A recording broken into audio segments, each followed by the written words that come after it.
First, you have some time to look at questions 1 to 10.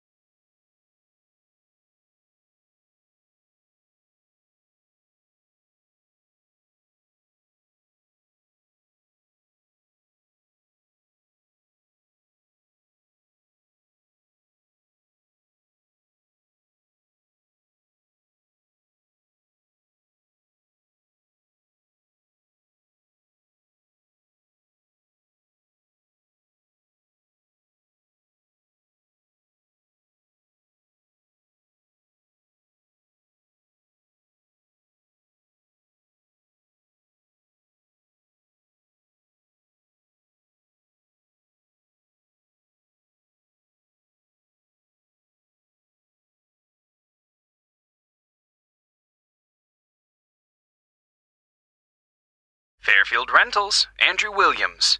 How can I help you? Oh, hello. I'm calling from the UK.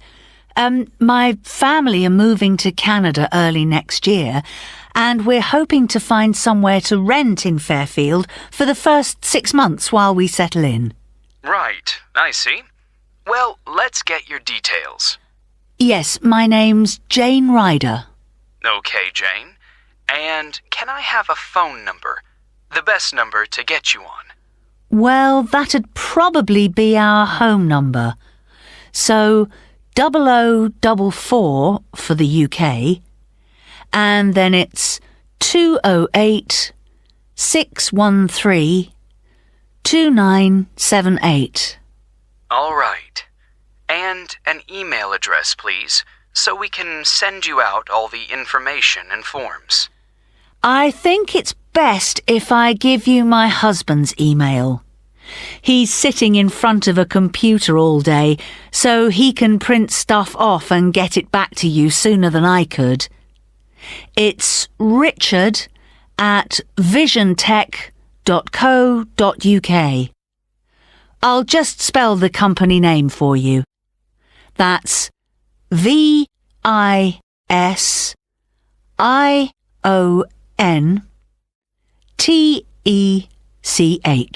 Great. And we have a question here about occupation. Richard's an IT specialist for an advertising company. They're transferring him to their Fairfield branch. Actually, just your job for now, thanks. Me? I'm a doctor at the hospital in our town. Okay, I'll put that down. Now, what kind of accommodation are you looking for? House? Apartment? An apartment, probably, as long as it has 2 bedrooms. There'll be me, my husband, and our 10-year-old son. And so with an apartment, you're less likely to get a garden. That's okay. But what about a garage? Is that something you'll want the apartment to have? Yes, that's definitely important. Okay, just a moment. I'll just make a note of that. But, before we go on, I should probably say now that what we don't need is any furniture, because we'll be shipping all that over, and I don't really want to pay for storage while we're waiting to buy a house. Not a problem. I'll make a note of that. Actually, though, just thinking about the kitchen, what can I expect from a rental property? I mean, what kind of equipment is provided? Well, the normal thing is that you get a stove. I think that's a cooker in British English. OK, good to know. But how about a fridge? We'll be selling ours before we come, so if possible, we'd like the apartment to have one for when we arrive. I can certainly add that to the form. If there's any other whiteware that you need, like a dishwasher, for example, there are plenty of stores here that'll arrange delivery on the same day as purchase. Thanks. Hopefully we won't need to buy too many things. Now, how about location? Have you done any research into the Fairfield area? Not that much so far. Well, you mentioned you have a boy. I imagine you'd like to be fairly close to a school. Good idea. That would help. What's public transport like in Fairfield? Is it easy to get around? The bus service is pretty comprehensive. There are plenty of local routes, services into the city and out of town. OK, and for a 2-bedroom apartment, what sort of rent should we expect to pay? Well, looking at the properties we have at the moment, prices start from around $730 per month and, depending on the area, can go up to $1,200. That's too much. Something halfway would be better. So, would your limit be, say, $950? I'd say so, yes. Can I ask if you smoke or if you have any pets? No to both questions. But I do have one more request, please. Yes? Well, I've also been offered a job at Victoria General Hospital, and I suspect I'll be working nights occasionally. So what I really need from any apartment is for it to be quiet, so I can catch up on sleep if necessary during the day. Congratulations on the job offer. I'll add your request to the form. Well, what I'll do is compile a list of suitable properties for you and send them via email. Can I just ask, how did you hear about us? Obviously not from our commercials if you're living in the UK. Actually, it was a friend of ours. He spent a few months in Fairfield a couple of years ago, and he pointed us in the direction of your website. Well, it's good to be recommended. So, what I'll do is...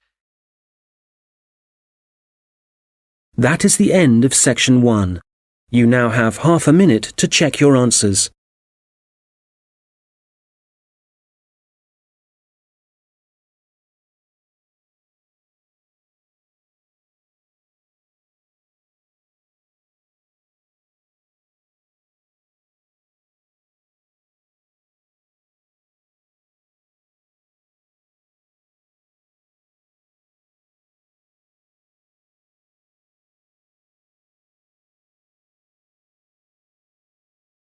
Now turn to section 2.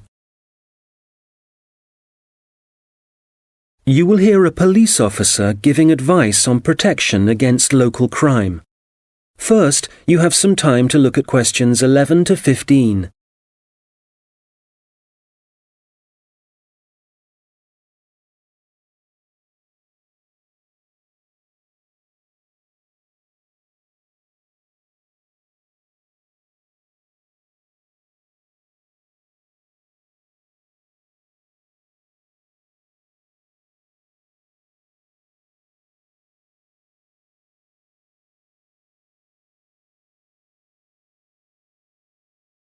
Well, good afternoon. I'm Constable James MacDonald, and as you may know, I'm the community police officer for the local area. That means that, as part of my job, I try to get out in the community as much as possible, talk to the people that live in this neighbourhood, people like yourselves, and make sure there's an effective level of communication between the public and the police, hence the reason for this meeting. There have been several burglaries in the area in the last few weeks, and I'd like to talk about ways you can keep your home and property safe. So I'd suggest that a good way to start is by talking to your neighbours and exchanging contact details with them. This will allow you to get in touch immediately if there's anything suspicious happening next door. Then make sure you have a good discussion about the best course of action to take in case of emergency. Make sure everyone is clear about what to do and who to call. If you plan ahead, this will prevent uncertainty and even panic should anything happen later. Another thing that I would advise you to do is always leave your radio playing, even when you go out. And if you keep your curtains closed, burglars are less likely to try and break in because they can't be sure whether someone's home or not. Now, None of us want to be in the situation where we can't get into our own home, but do take time to think where the best and safest place is to leave your spare keys. Putting them under the doormat or anywhere near the front door is just asking for trouble. You'd be surprised how many people actually do this, and it makes life really easy for burglars. All these things will help keep your community safe and will cost you nothing. However, if you are going to spend some money, what I'd recommend more than anything else is that you invest in some well-made window locks for your house. This will give you peace of mind. Before you hear the rest of the conversation, you will have some time to look at the questions 16 to 20.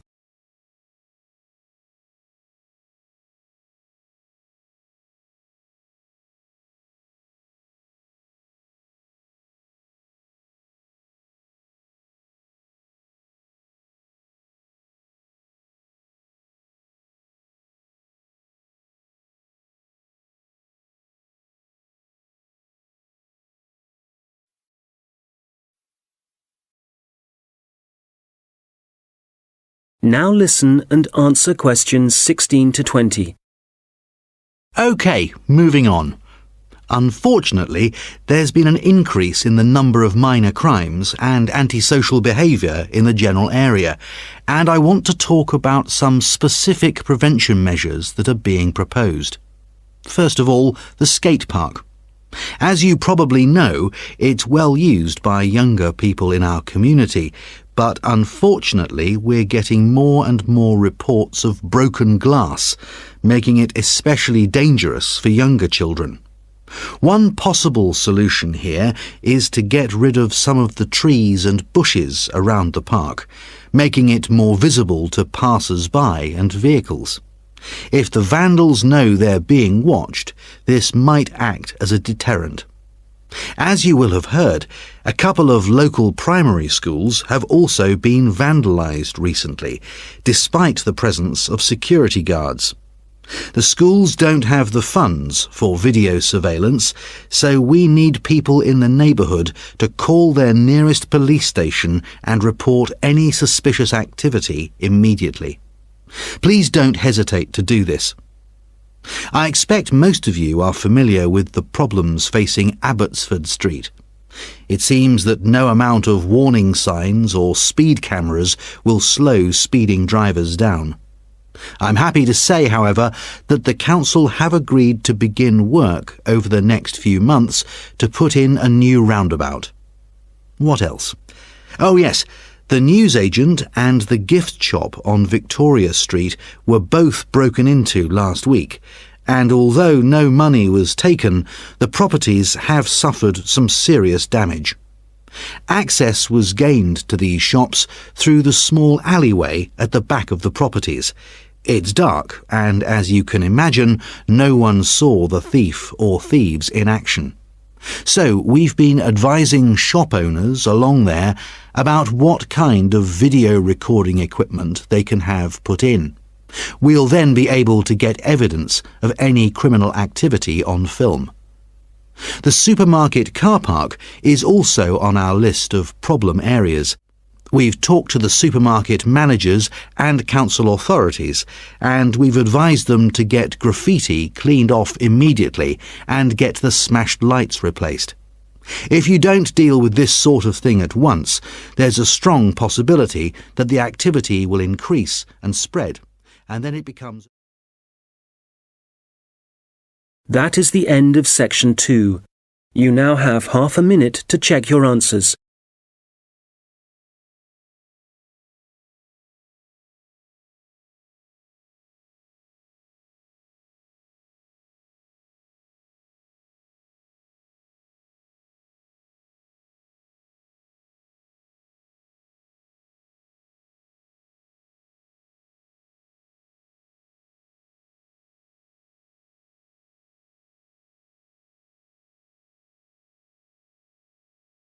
Now turn to section 3.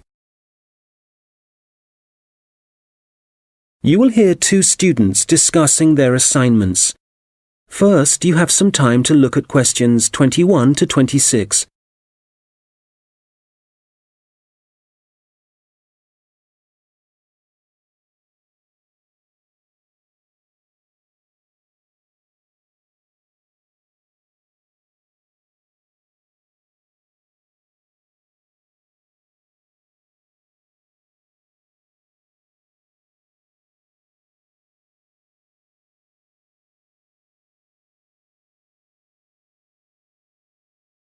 Hi, Mike. How's it going?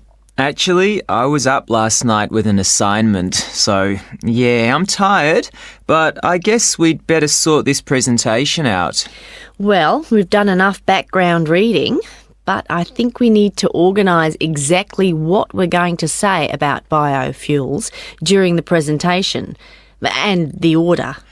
I thought we could start by asking our audience what car engines were first designed to run on, fossil fuels or biofuels. Nice idea. Yes, when most people think about cars and fuel, they think about all the carbon dioxide that's produced, but they don't realise that that wasn't always the case. You're probably right.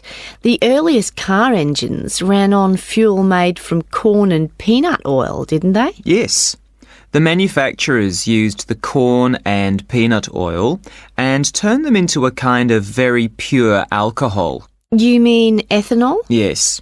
In fact, most biofuels are still based on ethanol. Actually, I've got some notes here about the process of turning plant matter into ethanol, the chemical reactions and the fermentation stages. And it's interesting. The other students would appreciate it, but different biofuels use different processes. And if we give a general description, there's a risk we'll get it wrong, and then the tutor might mark us down. I'd rather we focus on the environmental issues. Fair enough. So, the main plants that are used for biofuel production now are sugarcane, corn, and canola. Of all of them, canola is probably the least harmful because machines that use it don't produce as much carbon monoxide. Sugarcane seems to be controversial. It doesn't require as much fertiliser as corn does to grow, but when they burn the sugarcane fields, that releases loads of greenhouse gases. Yes, but some critics have suggested that the production of corn ethanol uses up more fossil fuel energy than the biofuel energy it eventually produces. For that reason, I'd say it was more harmful to the environment. I see what you mean. You're probably right. It's interesting how everyone saw the biofuel industry as the answer to our energy problems, but in some ways, biofuels have created new problems. Well, in the USA, I wouldn't say that farmers are having problems. The biofuel industry for them has turned out to be really profitable. I think, though, that even in the USA, ethanol is still only used as an additive to gasoline or petrol. The problem is that it still has to be transported by trucks or rail because they haven't built any pipelines to move it.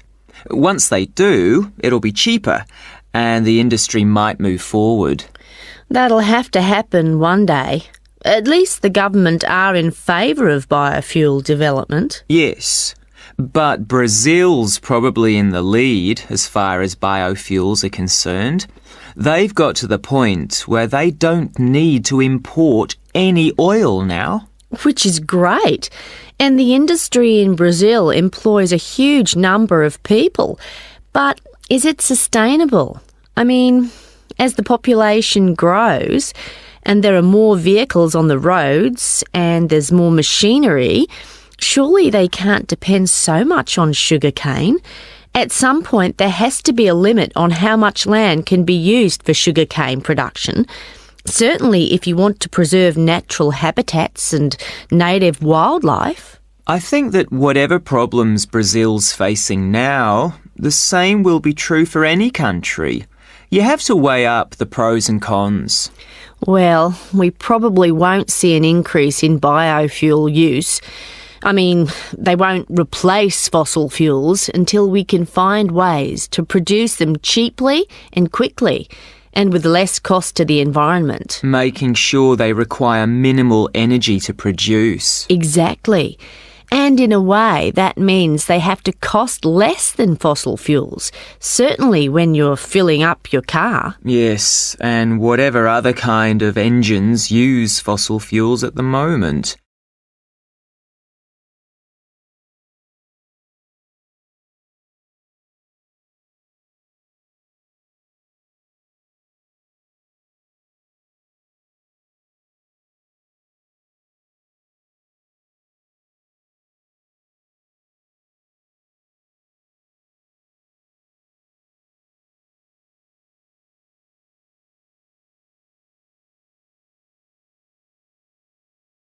Now listen and answer questions 27 to 30.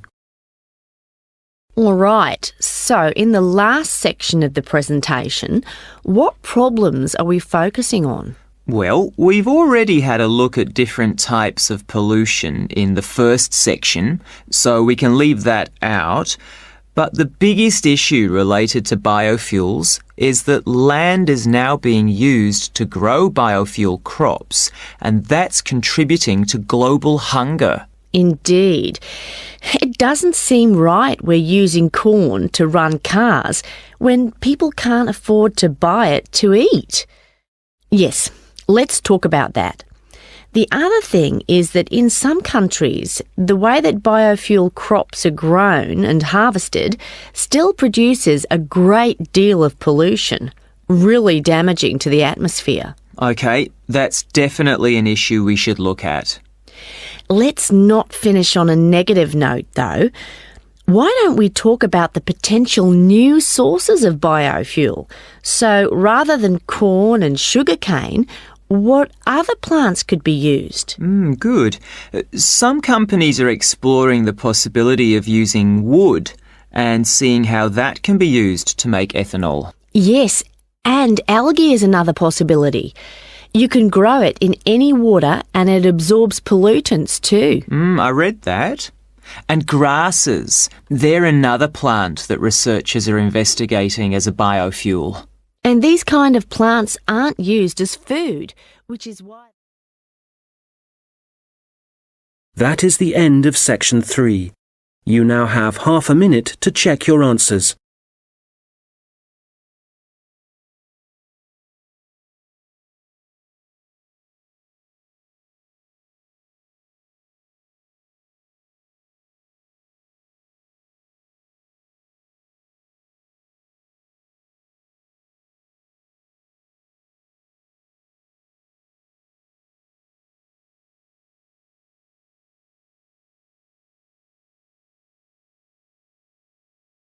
Now turn to section 4. You will hear a lecture about how technology affects human interaction. First, you have some time to look at questions 31 to 40.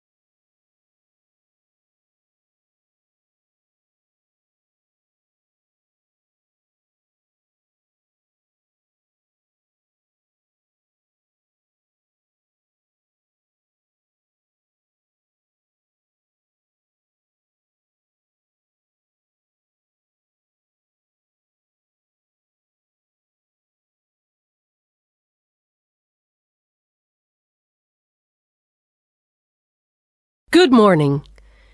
Today, we're thinking about the way that technology is influencing our social structures and the way we interact with one another.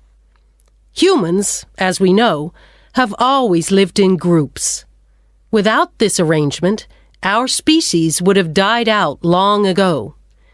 But now, the way we see and define our group is changing.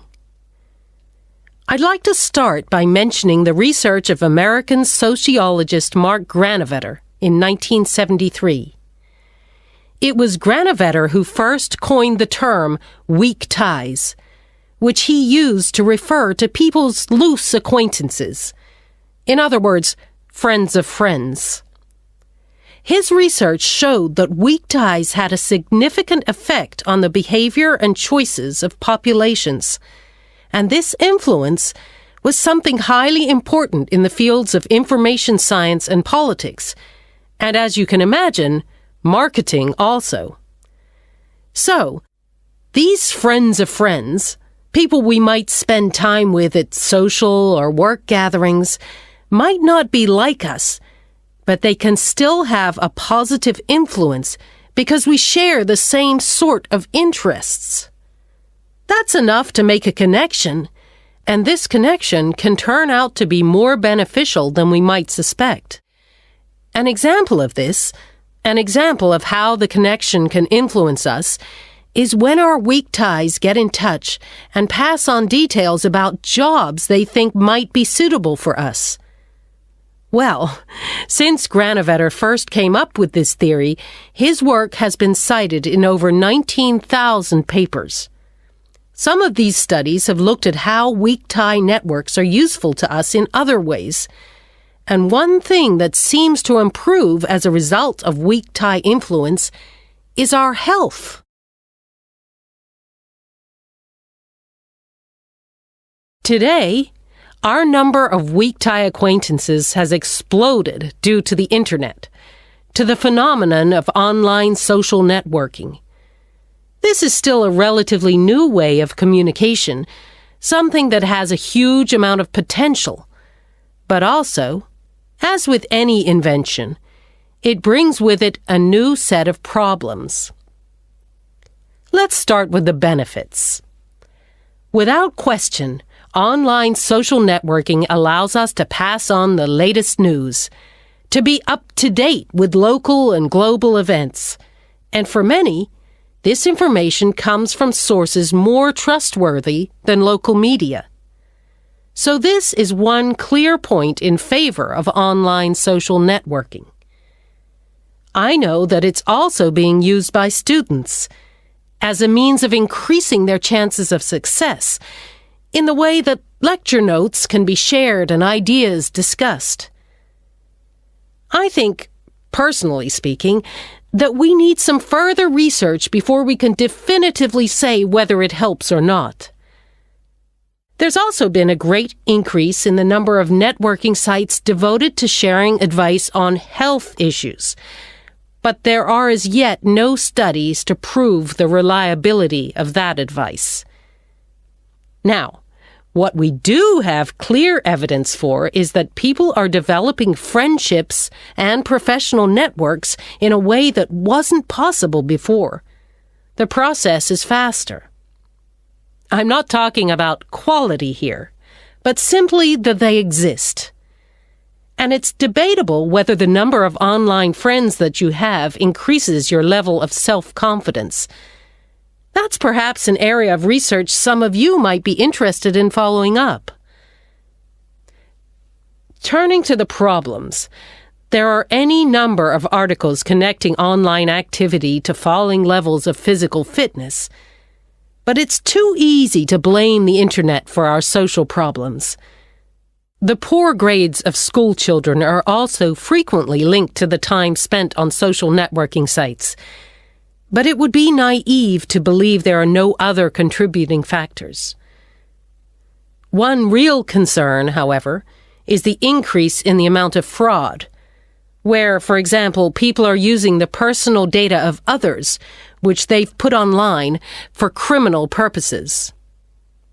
This kind of activity seems likely to continue.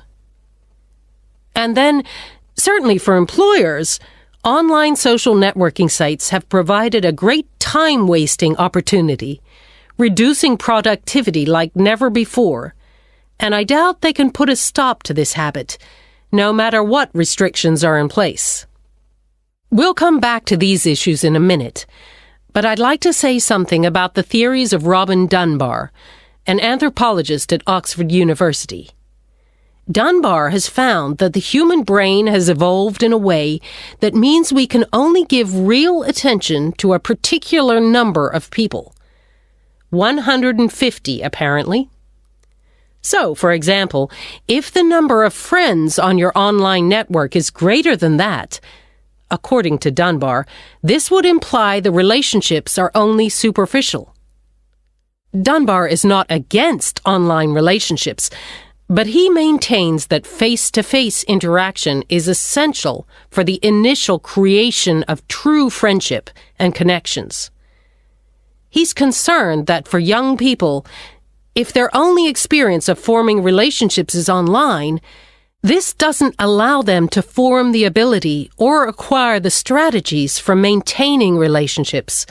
For example, in situations where negotiation or diplomacy is required, or where it's essential for